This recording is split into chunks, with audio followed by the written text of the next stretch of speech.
El verdadero Moisés era egipcio y seguidor de un dios alienígena, Atón. Los historiadores destacan que no hay documentos en la época donde la Biblia sitúa a Moisés en Egipto del siglo XIV a.C. que aporten pruebas de su existencia y todas las referencias sobre el personaje que datan de muchos siglos después de su muerte.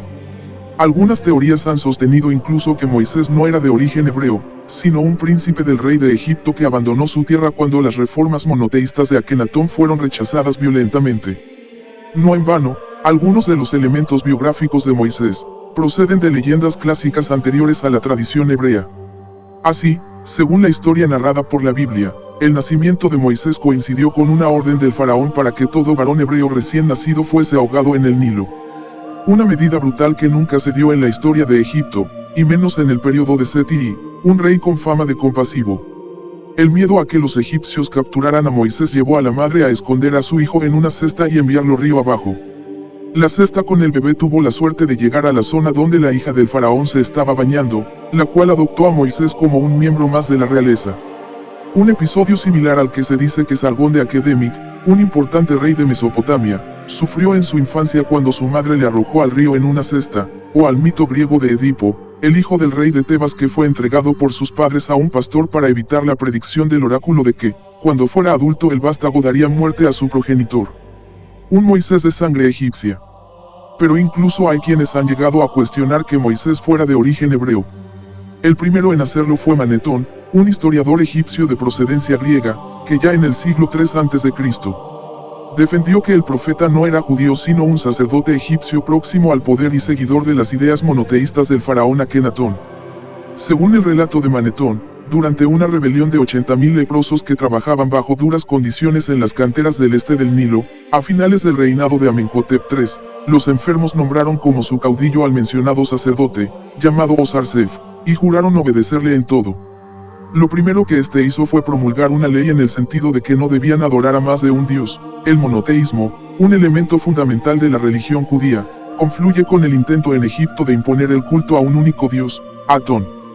Osarsef, que había sido educado supuestamente en la casa del faraón como hijo adoptivo de una princesa de Egipto, envió una embajada a los reyes pastores, los Hyksos, que habían sido expulsados de Egipto a la ciudad de Jerusalén y les pidió que apoyaran su causa contra el faraón.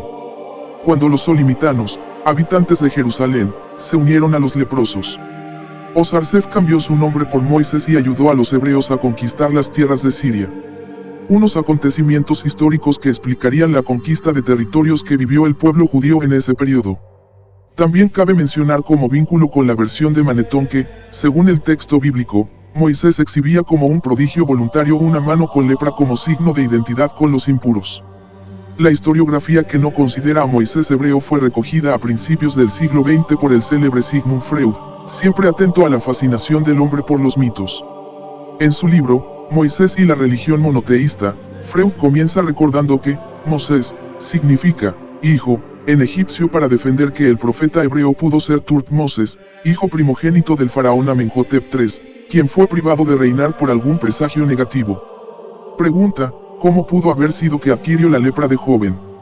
Según su hipótesis, Tutmoses sería un fiel seguidor de la religión monoteísta que había impuesto su hermano Akenatón.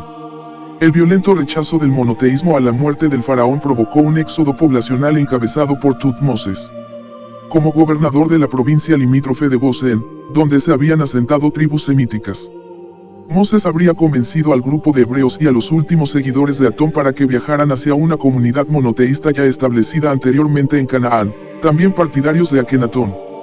En consecuencia, Freud señala que, Moisés transmitió a los judíos su propia religión, la religión de Atón. No obstante, la crítica que desmonta parcialmente la hipótesis de Freud se centra en que la religión de Akenatón no era realmente monoteísta, puesto que admitía la existencia de otros dioses y Atón era una divinidad solar, condición de la que carece Yahvé.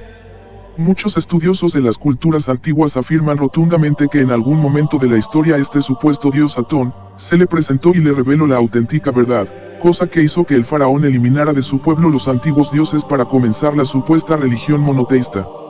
Se le presentó en forma de flexo solar rodeado de llamas como si fuera un sol ardiente.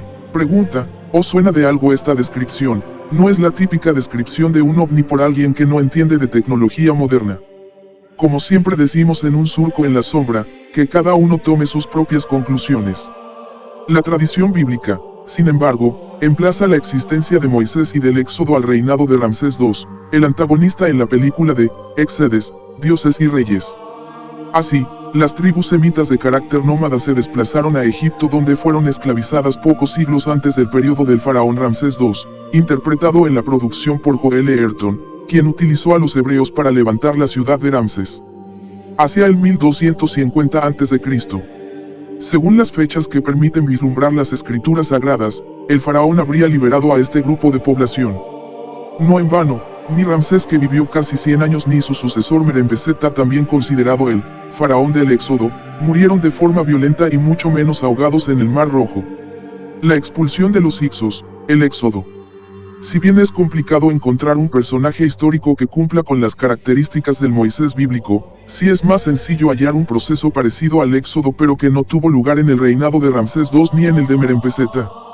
Así, para muchos autores el éxodo al que se refiere la Biblia fue la expulsión en el 1550 a.C. de los Hicsos, que, según esta teoría, tendrían origen semítico, los mismos reyes pastores expulsados a los que se refiere Manetón cuando habla de la rebelión de los leprosos. Este grupo de personajes barbudos de túnicas coloridas, como son literalmente descritos los nómadas hebreos en la Biblia, migraron a Egipto a causa de las sequías y no tardaron en ser identificados por las autoridades como una grave amenaza debido a sus avanzadas tácticas militares. Asentados profundamente en Avaris, que por su cercanía con la ciudad de Ramsés pudo ser confundida en la Biblia, los Hicsos fueron expulsados por Amosis de esta región y otros puntos del imperio. La estela de este faraón fue hallada en 1947 y menciona tormentas y plagas durante su convulso reinado. Un monarca cuyo nombre, paradójicamente, se podría traducir como el hermano de Moisés, aunque no se puede descartar que solo sea una coincidencia lingüística.